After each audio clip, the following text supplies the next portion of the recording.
चलिए 10 के दमदार ट्रेड्स में भी हमारे साथ एक दमदार पैनल जुड़ने वाला है और जैसा मैंने कहा कि हम सतपुते जी और बहेती जी से बात कर ही रहे हैं, पिछले शो से वो कंटिन्यू करेंगे और उसके बाद हमारे साथ जुड़ेंगे गौरव बिस्सा और विकास सालुंके और कुछ ही देर में हम जोड़ेंगे एक बहुत बड़े मार्केट वेटरन को 10:10 पर बिग मार्केट वॉइसेस में दिलीप भट्ट हमारे साथ जुड़ेंगे। उनसे बात करेंगे कि इस समय मार्केट पर उनका क्या व्यू बन रहा है और क्या इस पैनिक सिचुएशन में वो बाय कर रहे हैं। हालांकि आज मार्केट में लोअर लेवल से शानदार रिकवरी, इस समय निफ्टी में करीब 100 पॉइंट की रिकवरी, मिड कैप में 250 पॉइंट की रिकवरी, बैंक निफ्टी में करीब 300 पॉइंट की इंट्राडे रिकवरी आप इस समय नोटिस करेंगे। चलिए फ्रेश ट्रेड्स लेना शुरू करते हैं फिर और अपने एक्सपर्ट से जानते हैं एक एक करके फ्रेश कॉल्स। अगर हमारे नए सेट ऑफ गेस्ट जुड़ गए हैं तो उनसे स्टार्ट करेंगे। लेकिन चलिए एक काम करते हैं, उनसे बात करते हैं। लेकिन आशीष जी, आपसे शुरुआत करते हैं। इस वक्त की आपकी 2 टॉप कॉल्स क्या होंगी? जी, पहली टॉप कॉल रहेगी ओएनजीसी। जरूर क्रूड गिरा है बट ओएनजीसी में एक अच्छा प्राइस एक्शन सुबह से देखने मिल रहा है और जिस हिसाब से ओएनजीसी ने एक सपोर्ट लिया है अपने मूविंग एवरेज पे, हमें लगता है कि एक तेजी की तरफ ट्रेड प्रीएम्प्ट किया जा सकता है यहाँ पे। तो 152 का एक स्टॉप लॉस लगाकर खरीदारी की सलाह रहेगी फॉर अ टारगेट ऑफ 158। दूसरा जो स्टॉक रहेगा मेरा वो है टाटा स्टील में लॉन्ग। जिस हिसाब से एचआरसी की प्राइसेस बढ़ रही है इंटरनेशनल मार्केट में, हमें लगता है कि टाटा स्टील कल भी मार्केट में गिरते हुए मार्केट में 200 डेमा पे सपोर्ट लिया। हमें लगता है कि टाटा स्टील में तेजी की तरफ ट्रेड बनाया जा सकता है। 111 का एक स्टॉप लॉस लगाकर खरीदारी की सलाह है। जो टारगेट इसके निकल कर आ रहा है वो 116 के। स्टील में बाय करना, ये आपके लिए एक ट्रेड हो गई। अब गौरव बिस्सा को जोड़ लेते हैं। गौरव, गुड मॉर्निंग। गौरव, आपकी ट्रेड्स? Good morning. देखिए, पहला जो रिकमेंडेशन होगा वो है ग्लेनमार्क में। अगर आप ओवरऑल स्ट्रक्चर देखेंगे ग्लेनमार्क का तो एक अच्छे कंसोलिडेशन के बाहर आने की कोशिश कर रहा है। तो यहाँ पे पोजीशन बनाई जा सकती है। आपके जो स्टॉप लॉसेस होंगे वो होंगे 435 के और ऊपर में आप 465 तक के लेवल्स के लिए इसको प्ले कर सकते हैं। दूसरा है AU financial bank, AU small bank, जहाँ पे एक राइजिंग ट्रेंड का एक ब्रेकडाउन हमको देखने मिला है। फॉलो थ्रू सेलिंग भी हमको देखने मिल चुकी है, तो यहाँ पे थोड़ा प्रेशर और बढ़ते हुए आपको देखने मिल सकता है। तो यहाँ पे आप बेच सकते हैं। आपके जो स्टॉप लॉसेस होंगे वो होंगे 605 के और नीचे में आप 570 के इसको प्ले कर सकते हैं। ओके, गौरव बिस्सा की कॉल्स हो गई आपकी स्क्रीन पे। अब चलते हैं विकास सालू के। एक सेकेंड, एक जरा विकास सालू जी को लेके आइएगा। आई थिंक मेरे पास कुछ रॉन्ग डेटा पड़ा था। विकास जी, माफ़ी चाहूँगा, मैं ही कंफ्यूज था। एक ट्रेड आपकी तरफ से, 2 ट्रेड आपकी तरफ से। Good morning Virendra ji. देखो, हमें एक्सपेक्ट कर रहे हैं कि आज एक पुल बैक रैली देखने मिलेगी, बट उसमें मुझे लगता है कि कोफर्ज यहाँ पे एक अच्छा ब्रेकआउट पॉइंट पे आ चुका है। मुझे लगता है ऊपर में 45-70 के टारगेट के लिए कोफर्ज को यहाँ पे बाय करने, नीचे में 43-20 का स्टॉप लॉस रिकमेंड करूंगा जो आज का डे लो है। दूसरा रहेगा स्टील अथॉरिटी सेल, यहाँ पे बाय करना है 50 डीएम या 200 डीएम में जो है उसके आसपास ये ट्रेड करते हुए देखने मिल रहा है। दोनों भी लॉन्ग टर्म 50-100 डीएमए के बीच में ट्रेड कर रहा था, वहां पे एक मुझे लगता है पुल बैक रैली आ सकती। तो स्टील अथॉरिटी यहाँ पे मेरा बाय कॉल रहेगा। ऊपर में 92 के टारगेट यहाँ पे देखने मिल सकते और जो स्टॉप लॉस रहेगा वो नीचे में 82 के आसपास रख सकते और मुझे लगता है यहाँ से एक pull back rally metal pack में भी देखने मिलेगी। उसमें मुझे लगता है कि स्टील अथॉरिटी का अच्छा, राजेश सतपुते जी अब हैं हमारे साथ बातचीत करने के लिए। राजेश जी, बताइए आपके 2 ट्रेड्स क्या होंगे? वीरेंद्र जी, देखिए, मुझे लगता है कि थोड़ा सा पुल बैक मिलता है, वहां पे सेलिंग ही करूंगा। चोला फाइनेंस ये मेरा सेल कॉल रहेगा। चोला फाइनेंस एट 760 फ्यूचर में मुझे लगता है ये एक अच्छा लेवल होगा जहां पे आपको सेल करना है। स्टॉप लॉस रहेगा 770। तो ये जो पुल बैक मिला है इसमें सेलिंग अपॉर्चुनिटी ढूंढ रहा हूं मैं, तो 770 के स्टॉप लॉस के साथ चोला फाइनेंस बेचे। आज का इसका टारगेट होना चाहिए 740 का, 740 का टारगेट होगा। और अगर मुझे थोड़ा सा कॉन्ट्रा खेलना है इस मार्केट में as a trader, then I would like to bet on Axis Bank. देखिए, मुझे लगता है कि एक्सिस बैंक में एक पुल बैक ट्रेड मिलेगा जिसका टारगेट बनता है करीबन करीबन 855 से 860 का। तो ऐसे 15-20 रुपए का पुल बैक मिल सकता है एक्सिस बैंक में, इसलिए मैं इसमें कॉन्ट्रा प्ले करूंगा। स्विंग ट्रेड है ये, 830 का क्लोज होगा। अच्छा, मैं एक बताऊं, करियर के कुछ अच्छे दिन होते हैं, कुछ बुरे दिन होते हैं। आज मेरी आंखों में आंसू से जैसे, आप यकीन मानिए, कुछ गुरुओं की बातें सिखाई हुई होती हैं that 50 week exponential moving average worst circumstances में भी काम करेगा। आज सुबह की कमेंट्री लेके आइएगा। और मैं अपने लिए कह रहा हूँ बात, whoever wants to learn technicals, याद रखिएगा worst circumstances में भी टेक्निकल्स काम करते हैं और करते हैं। That 50-week exponential moving average, आज सुबह की कमेंट्री में क्लियरली मेंशन था, it's a buy on 50-week exponential moving average. That was 17,449 और आज का लो एग्जैक्टली वही ट्रेजेक्ट्री है। और वहां से अब आप डे हाई की ट्रेजेक्ट्री में ट्रेड कर रहे हैं 17,600 और 631 अगर बाइसेक्ट हो गया तो और भागेगा, ताबड़तोड़ भागेगा। अब लेके आइए निफ्टी बैंक। आज सुबह की कमेंट्री गौर से सुनिएगा जो मैंने करीब 5 मिनट की प्रस्तुत की थी कि फर्स्ट बेस ऑन निफ्टी काम करेगा but first base of Nifty bank नहीं काम करेगा। सेकंड बेस मिलेगा तो बाय कीजिएगा। क्यों? क्योंकि again that 50-week exponential moving average on Nifty Bank persist at second base। और जाइए आप निफ्टी का बैंक का आज लो देख के आइए, is exactly 620, that second base 50-week exponential moving average। ओह, मैं आई थिंक इस कार्यक्रम के इस अंश को आज काट के रखूंगा अपनी, आई थिंक जैसे कहते हैं ना, आई मीन मेमोरीज में।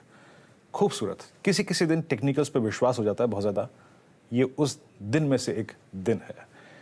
राजेश जी, आपका निफ्टी पे व्यू। वीरेंद्र जी, आपने बिल्कुल सही पहचाना है और सही लेवल आइडेंटिफाई किया था, क्योंकि आपने एग्जैक्टली वीक्स मूविंग एवरेजेस यानी वीकली चार्ट को रेफर किया था 50 डे में। तो यहाँ पे देखिए पुल बैक मिलेगा। तो मेरे हिसाब से आज की जो एक्सपायरी है that should happen in between this range only. तो 17,450 460 का जो लो लगा है स्पॉट में, और सामने मुझे लगता है 17,650 से लेके 17,700, तो इसी रेंज में रहेगा। स्टॉक स्पेसिफिक ही रही है। मेरे हिसाब से इंडेक्स का जो एक बड़ा मूव है वो ओवर है। और एक चीज मैं यहाँ पे सिर्फ ऐड करना चाहूंगा, थोड़ा बैंक निफ्टी पे नजर रखें, क्योंकि मेरे हिसाब से बैंक निफ्टी में इंपॉर्टेंट था 40,000 का जो पुट है, वो जो राइटर खड़ा है वो कहीं ना कहीं लग रहा है कि आज फाइट देगा बैंक निफ्टी के लिए। और इसीलिए मैंने जो एक्सिस बैंक को चुना है वो इसीलिए चुना है, मुझे लगता है कि अगर आज कुछ थोड़ा सपोर्ट दे सकता है तो प्रोबेबल, क्योंकि देखिए शॉर्ट्स को भी तो कवर करना है और आज ही का दिन है। तो यहाँ पे मुझे लगता है कि थोड़ा शॉर्ट कवरिंग बैंक निफ्टी में आना चाहिए और बैंकिंग स्टॉक्स में आना चाहिए। बिल्कुल, एक्चुअली वो शॉर्ट कवरिंग आज की, और ये बेसिकली शॉर्ट्स भी देखिए कहीं ना कहीं तो बुक करेंगे। और अगर आप कल से शॉर्ट हैं और आपने बड़ा प्रॉफिट कमाया है तो आज ऑब्वियसली एक लोअर लेवल पर आकर थोड़ी कवरिंग तो आएगी बैंक निफ्टी में भी खास तौर से। लेकिन टेक्सचर बैंक निफ्टी का अभी भी देखिए बहुत वीक है, इसमें कोई डाउट नहीं है। और ये 40,500 के ऊपर जब तक जाके टिके ना तब तक सस्टेन होना बहुत टफ है। और इसके लिए फिर वही बात, ये इंट्राडे के जो बस हैं ये इंपॉर्टेंट है आपके लिए, लेकिन लार्जर ट्रेंड अभी भी मार्केट का डाउन है। और वो जो एक अनफिनिश्ड बिजनेस है निफ्टी का और बैंक निफ्टी का वो अभी भी इंटैक्ट है। लेकिन हाँ, आज लोअर लेवल से अच्छी रिकवरी। आज एक्चुअली आपको दोनों साइड की ट्रेड मिली है। आपने अगर सुबह पहले वो हल्के से अपटिक में सेल किया होता तो ज़बरदस्त ट्रेड मिली होती, और फिर जैसा वीरू ने बोला अगर लोअर लेवल पर वो सपोर्ट पर अगर आपने बाय किया होता तो वो भी ट्रेड, आपको दोनों साइड की ट्रेड मिली है आज। और कुछ ट्रेडर्स रहे होंगे जिन्होंने दोनों ले लिए होंगे, कुछ रहे होंगे जिन्होंने एक साइड की ट्रेड ली होगी, और कुछ रहे होंगे जो शायद दोनों साइड गलत पड़े होंगे। यही मार्केट है। और इसमें सारा का सारा मामला आ जाता है आपकी साइकोलॉजी का, क्योंकि सुबह उस मार्केट को, जब ये मार्केट इस तरीके से कोलैप्स कर रहा था, उसमें क्या आपकी बाय करने की हिम्मत थी?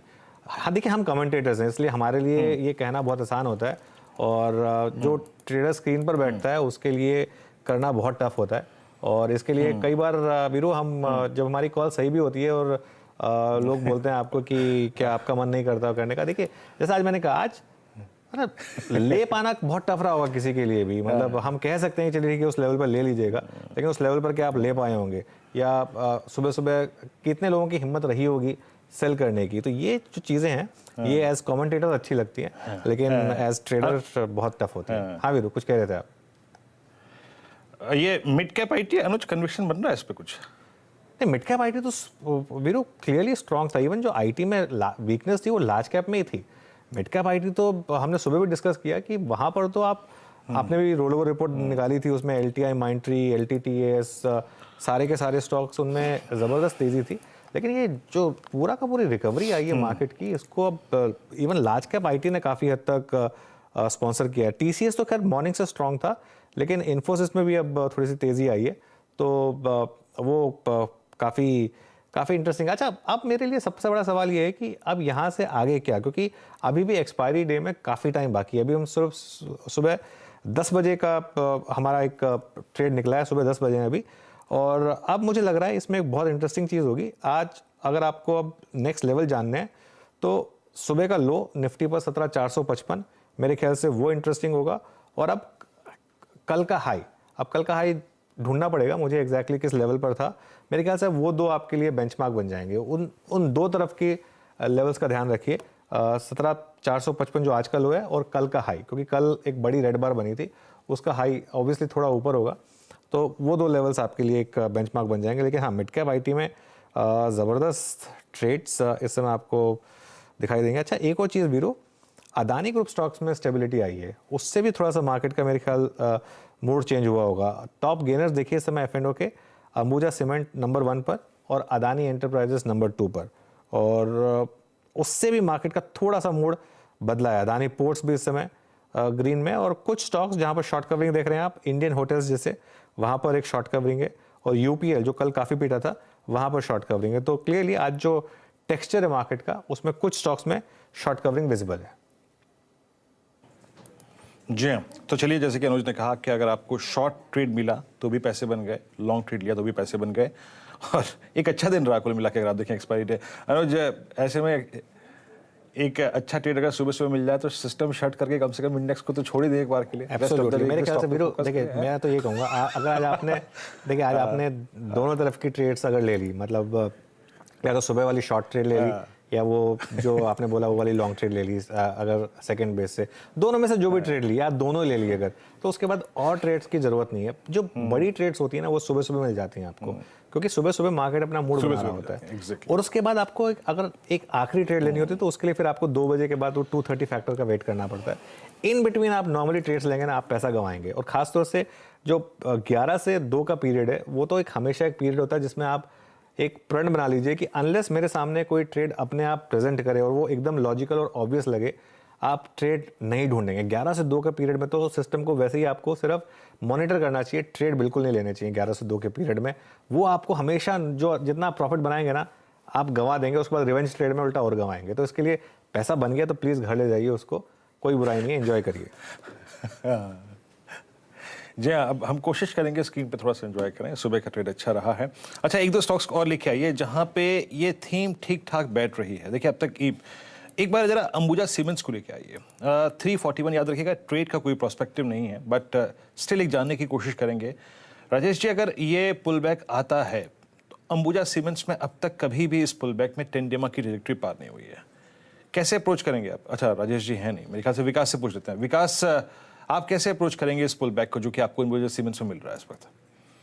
देखो, यहाँ पे जिस हिसाब से लास्ट कुछ दिनों में हमने देखा है कि एक साइडवाइज मोमेंटम देखने मिल रहा था अंबुजा सीमेंट में। हमने नोटिस भी किया था कि नीचे में 320 330 एक बेस बना चुका था, और ऊपर का जो रेंज देखने मिल रहा है वो 360 के आसपास का है। लेकिन जिस हिसाब से आज का सेटअप हुआ है फर्स्ट हाफ एन आवर का और पहले 1 घंटे की अगर बात करूं मैं, तो यहाँ पे एक अच्छा खासा एक पुल बैक रैली देखने मिल सकता है अंबुजा में। जिस हिसाब से लास्ट 2 ट्रेडिंग सेशन का अगर रिट्रेसमेंट लेवल भी निकालते हो तो ऊपर में जो लेवल निकलती आ रही है वो 352 के आसपास की आ रही है। तो मुझे लगता है ये आज पूरे दिन में 352 और नीचे में जो रेंज बना चुका है 332, ये रेंज में ट्रेड करते हुए देखने मिलेगा। 352 अगर ये ब्रेक करता है कंफर्टेबली और उसके ऊपर आज एक्सपायरी में अगर ऊपर बंद होता है तो ये वापस ऊपर में 360 370 की रेंज में वापस ट्रेड करते हुए देखने मिल सकता है। चलिए, अब एक काम करते हैं। अब बिग मार्केट वॉइसेस में हमारे साथ बाजार के दिग्गज जुड़ गए हैं, दिलीप भट्ट। उनसे बात कर लेते हैं कि वो इस मार्केट को किस तरीके से देख रहे हैं। Dilip ji, good morning. आपने तो खैर काफ़ी मार्केट साइकिल्स देखी होंगी। ये मार्केट, ऐसी मार्केट तो आपने कई बार देखी होगी, लेकिन इसमें अब किस तरीके से जो हमारे रिटेल इन्वेस्टर्स हैं, ट्रेडर्स हैं, वो किस तरीके से इस मार्केट को अप्रोच करें, आपका व्यू क्या है? अनुज जी, इसमें है ना, ये आफ्टर अ लॉन्ग टाइम ये देखने को मिला है कि ओवरऑल क्वांटिटेटिव टाइटनिंग हो रहा है। अब तक पिछले 10, 15 या 20 सालों में हमने देखा है जैसे इंटरेस्ट रेट फॉल हो रहा था, बहुत जबरदस्त notes were being printed globally, US में हो या यूरोप में हो या चाइना या जापान, पे पहली बार देखने को मिल रहा है क्वांटिटेटिव टाइटनिंग हो रहा है। तो इसकी वजह से 2 इम्पैक्ट आते हैं कि एक तो अपने पीस जो हम समझ रहे थे कि एक पी एक्स होना चाहिए, वो भी एक्स माइनस वाई है। और ये रिविजन हो रहा है मार्केट में वेरी ब्रॉडली ग्लोबली और शायद इंडिया में भी। और उसी हिसाब से हम देखेंगे कि शायद परफॉर्मेंसेस अच्छे आए, लेकिन markets will still not move up, stocks will still may not move up. और ये sobering of P is slightly a new phenomena for us. और हम अभी भी देख रहे हैं काफी सारे रिसर्च रिपोर्ट्स आ रहे हैं जो इसको फैक्टर नहीं कर रहे हैं। और मेरे हिसाब से हम देखें कि हमारी इकोनॉमी भी अच्छी कर रही है, it's a mixed economy no doubt, but अच्छी कर रही है। इसके बावजूद भी globally we are still connected to the global interest rates और क्वांटिटेटिव टाइटनिंग। इन दोनों का इम्पैक्ट हम देख रहे हैं और शायद ये एक न्यू फेनोमेना है जो all of us are trying to adjust and readjust and trying to see. Okay, चलिए, तो क्लियरली एक न्यू रियलिटी को हम फेस कर रहे हैं इस समय। दिलीप जी, सबसे बड़ी प्रॉब्लम रही है मार्केट के लिए बैंक्स। सबसे वीकेस्ट लिंक मार्केट का पिछले 3 महीने में जो रहा है वो बैंक निफ्टी। यहाँ पर क्या तकलीफ लग रही है आपको? में हम ये सब जरूर हमको पता है कि बैलेंस शीट सबके क्लीन हुए, खास करके पीएसयू बैंक्स के, और they are on a very very firm platform. और हम देख रहे हैं प्राइवेट बैंक्स के भी बैलेंस शीट काफी ठीक ही है और कैपिटल एडिक्वेसी रेशियो भी काफी अच्छा है। और यही मानना है कि overall credit growth will be good. लेकिन दो चीज शायद आगे चल के एक चैलेंज बन सकता है जिसको निगोशिएट करना पड़ेगा, जिसको नेविगेट करना पड़ेगा। वो एक है कि शायद ये इतना क्रेडिट ग्रोथ जो आ रहा है उसका एक part of the reasons could be because of the inflation and because of oil marketing companies and other commodity price increase. अगर वो सोपर डाउन जिस तरह से हो रहे हैं तो ऐसा लग रहा है कि शायद ये क्रेडिट ग्रोथ शायद उतना मेंटेन नहीं हो जाए।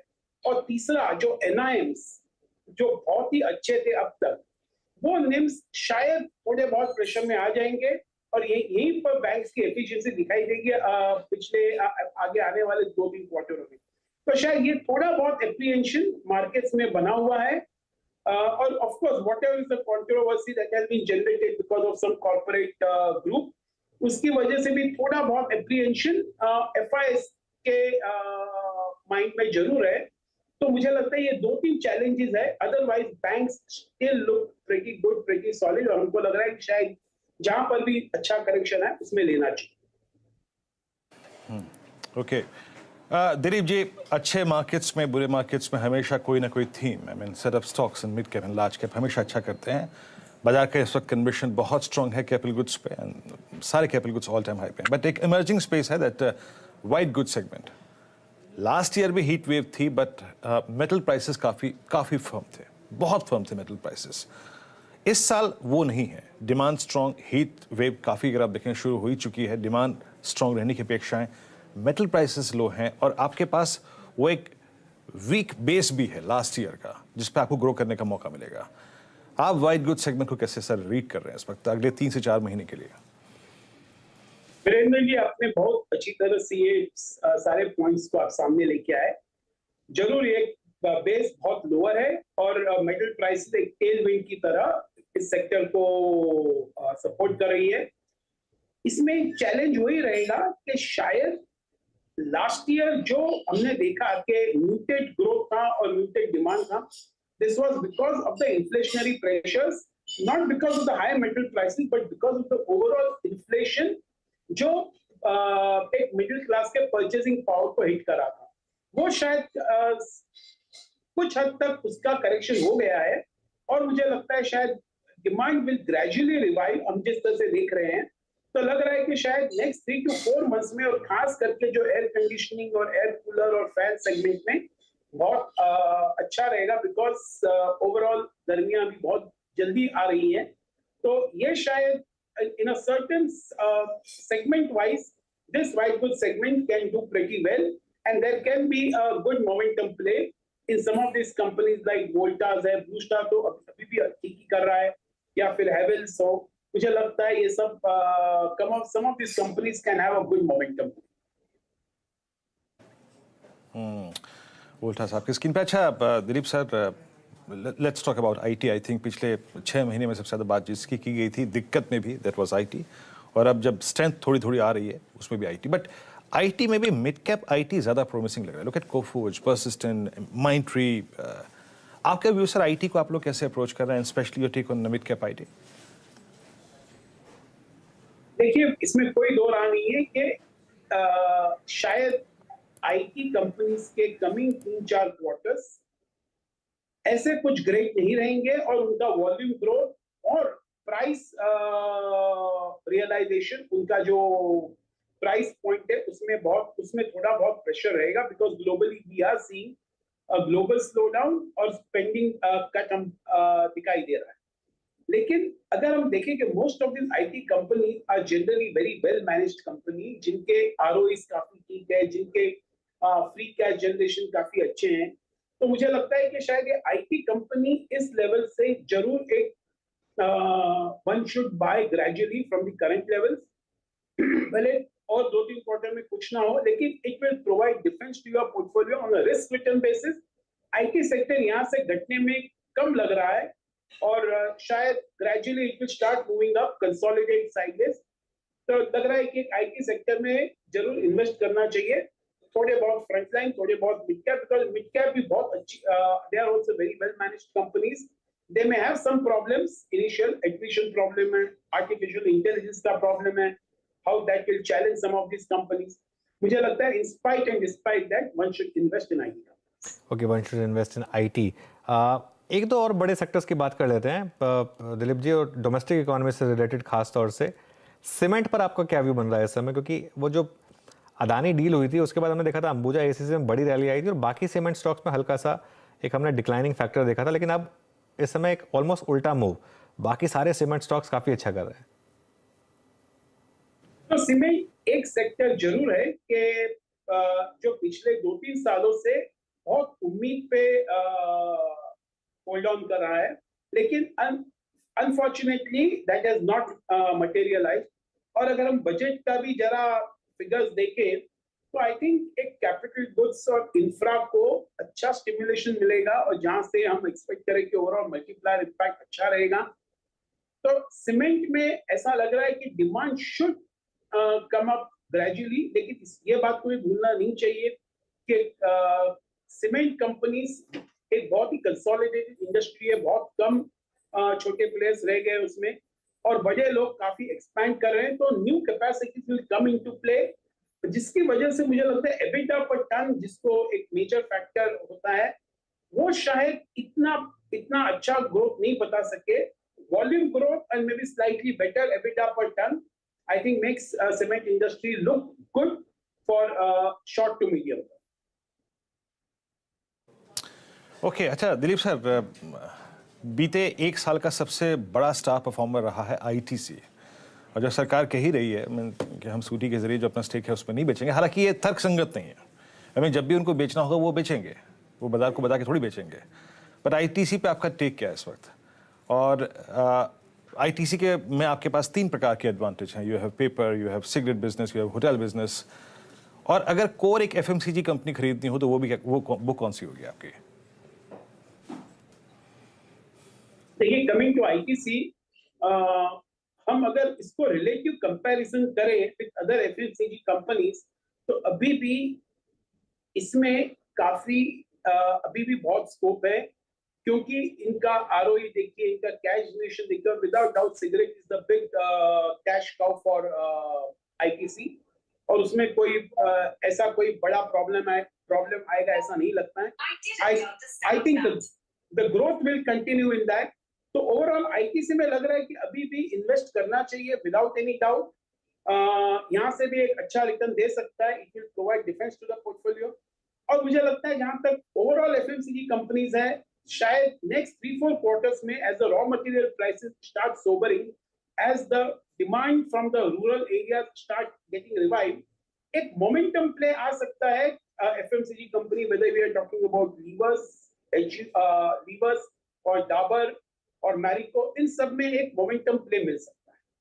ओके, अच्छा दिलीप जी, एक आखिरी सवाल आज, क्योंकि ये स्टॉक काफ़ी एक्टिव है इसलिए मैं पूछ रहा हूँ आपसे, जी एंटरटेनमेंट में क्या किया जाए अब?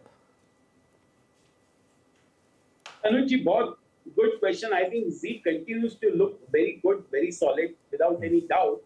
मुझे लगता है under the new management as they readjust their balance sheet, as they clean up everything, मुझे लगता है ग्रेजुअली चल के Zee also will look very good, because जैसे आपने बहुत सही कहा कि it's a big cap stock जो अभी तक कुछ खास परफॉर्म नहीं किया है, और शायद maybe they have too many things to get I mean to clean up and to put their acts together, और लगता है शायद जी यही करेगा, they will put their acts together, maybe not in next 6 months but over 12 to 15 months Zee को जरूर अपने portfolio में रखना चाहिए।